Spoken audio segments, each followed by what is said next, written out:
आज आपल्याला या ठिकाणी व्हिडिओची गावावर मिरवणूक काढण्याची वेळ आली। त्याचं कारण म्हणजे की आपल्याला शौक नाही की आपण कुठलं काही काम नव्हते म्हणून आपण हे केलंय, असं नाही। आज काय जो काही आपल्या तालुक्यामध्ये आपल्या सर्व लाभार्थ्यावर होणारा अन्याय, हा अन्याय आपला कार्यकर्ता म्हणून आपल्या सर्व लाभार्थ्याचा आणि कार्यकर्त्याचा अपमान हे कुठेतरी आपल्याला सहन होत नाही आणि यांना दुरुस्त करण्यासाठी आपण आज या ठिकाणी या गाढवावर मिरवणूक काढून मोर्चाचं आयोजन केलं। खरं म्हणजे आपण पाहिलं की केंद्र सरकार सांगतोय प्रत्येक घराला छत मिळालं पाहिजे, प्रत्येक गोरगरिबाला त्या ठिकाणी हक्काचं घर मिळालं पाहिजे, परंतु घर मंजूर आहे, पैसा नाही। घराचं काम पूर्ण केलंय, पैसा कुठं अडकला? दुसरं आपण पाहिलं की शासन म्हणतंय की एमआरजीएस अंतर्गत सर्व शेतकऱ्यांना या ठिकाणी सिंचनासाठी विहीर देऊ आणि त्या विहिरीला पाणी लागल्यानंतर त्या शेतकऱ्याचं उत्पन्न वाढाल या उद्देशानं एमआरजीएस मध्ये विहिरीला मंजुरी मिळाली। विहिरीला मंजुरी मिळाली, अनुदान कुठे?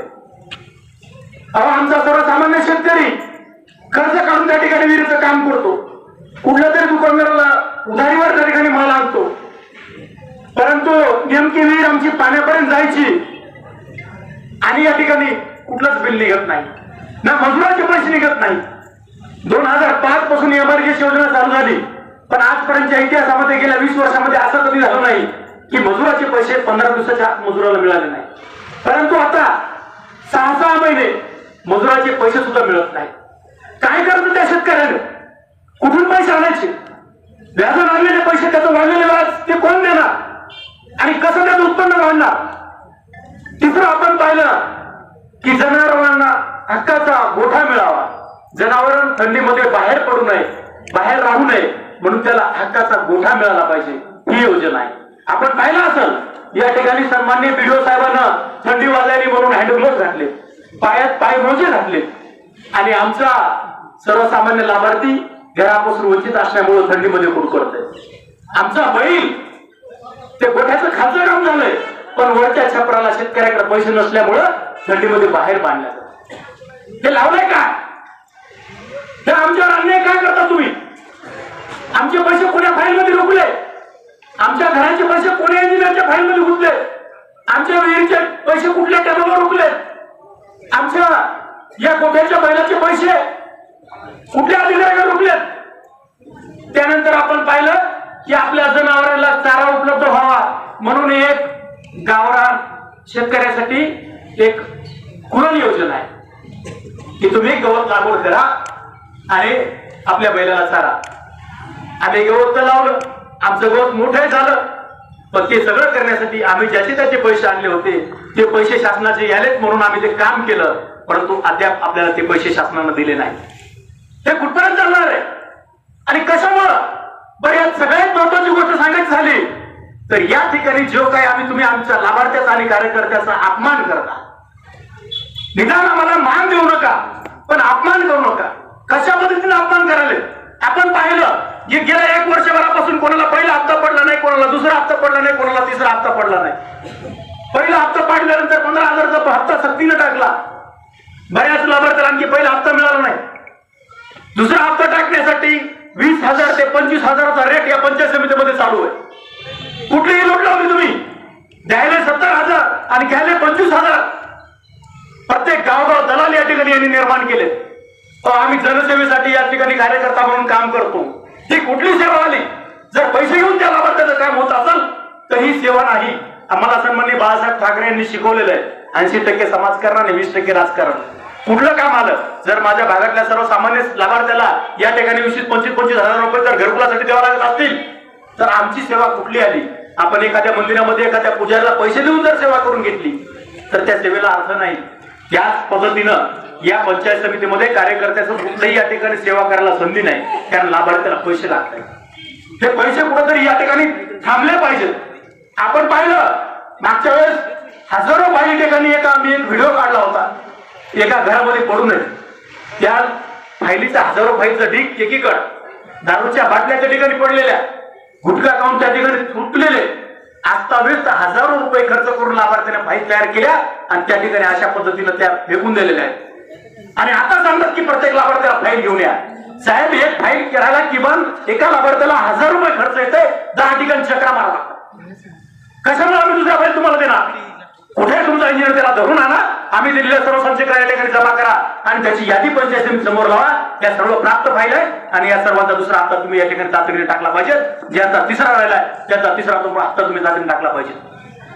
आपण पाहिलं काही इंजिनियर लोक कोणी धाब्यावर बोलवतंय, कोणी गावातल्या दलालापाशी पैसे घेऊन जातंय आणि पैसे देऊन सुद्धा तुम्हाला 25-25 चक्रा मारण्याचं काम या ठिकाणी करावं लागतं. अहो, आम्हाला एखाद्या वेळेस आमच्या डोळ्यामध्ये पाणी येतंय, बाहेर आम्ही पंचायत समितीला उभं राहतो, कुणीतरी लाभार्थी येतंय, साहेब मी 8 दिवसापासून रोज चक्रा मारायला, माझं मस्टर संपत्ती आलंय आणि या ठिकाणी इंजिनियरच नाही. अहो, 7 दिवसामध्ये जर मस्टरवर सह्या करून जर ते दाखल नाही केलं तर ते पैसे मस्टर झिरो होत आहे. अहो, असे किती लाभार्थी मला भेटले, 4-4 वेळेस त्यांचे मस्टर या ठिकाणी झिरो झाले. जर ही पद्धत तुमची कामाची असेल तर काय? अहो, आलेला इंजिनियर या ठिकाणी पंचायत समितीमध्ये आल्यानंतर त्यांनी त्या मुव्हमेंट रजिस्टरवर त्या ठिकाणी सही करून कुठं दौरा टाकायला ते दौरा टाकून जायला पाहिजे.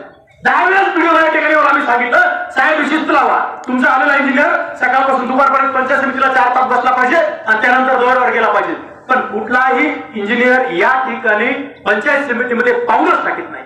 कोणी धाब्यावर बोलतोय, कोणी बस स्टँडला कोणी बोलतोय, कोणी लॉजवर बोलतोय, कोणी एखाद्या खेड्यावर बोलतोय, परंतु पंचायत समितीला पाऊल टाकण्याचं काम हे जे लोक करत नाहीत हे कुठंतरी बीडीओ साहेब थांबलं पाहिजे.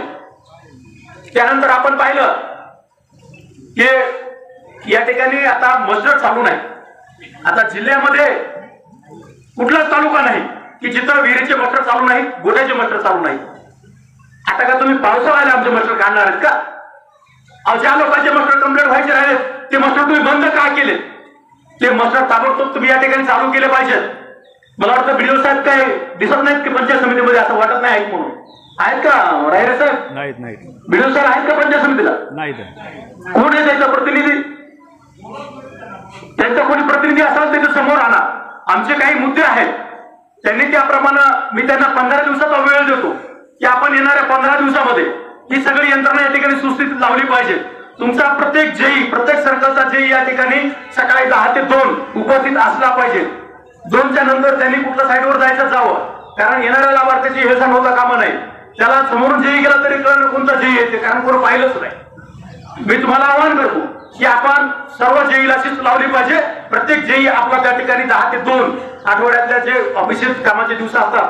आता आमच्या लक्ष्मीबाईने सांगितलं की ज्याचे पैसे येतात त्याचे शनिवार रविवारी कामं होतात. बरोबर आहे, कारण हे लोक दिवसा इथं आले तर यायला कपडे लोक फाडतील अशी परिस्थिती यांची आहे. म्हणून ते शनिवार रविवार सुट्टीच्या दिवशी येतात आणि जे पैसे दिले त्या लोकांचे कामं करून जातात, बाकी लोकांचे तसंच ठेवतात. आता हे चालणार नाही. जर येणाऱ्या 15 दिवसामध्ये तुम्ही आमच्या घरकुलाचे पैसे असतील, आमच्या विहिरीचे पैसे असतील, आमचे मस्टर चालू करायचे राहिले असतील, आमच्या गोठ्याचे पैसे असतील, आमच्या गुरांचे पैसे असतील, हे पैसे जर येणाऱ्या 15 दिवसामध्ये टाकायला सुरुवात नाही केली तर आमचं पुढचं आंदोलन या ठिकाणी समोर पंचायत समिती समोर बांबूचे टेंट टाकून रस्त्यावर चूल उभी करून आम्ही या ठिकाणी राहायला येणार आहोत. आम्ही ना उपोषण करणार आहे ना आम्ही तुम्हाला आता दुसरं काही बोलणार नाही. कारण आम्हाला आमच्या हक्काचं घर जर मिळत नसेल तर आम्ही तुमच्या पंचायत समिती समोर बांबूचे टेंट या ठिकाणी टाकू, तिथं राहायला आम्ही या ठिकाणी निश्चित येऊ. 15 दिवसाचा तुम्हाला हा कालावधी आहे. 15 दिवसामध्ये तुम्ही जर सर्व सुधारणा नाही केल्या तर आपण येणाऱ्या 25 तारखेच्या नंतर पंचायत समिती समोर टेंट टाकून या ठिकाणी राहायला सर्व लाभार्थ्यांनी यायचं.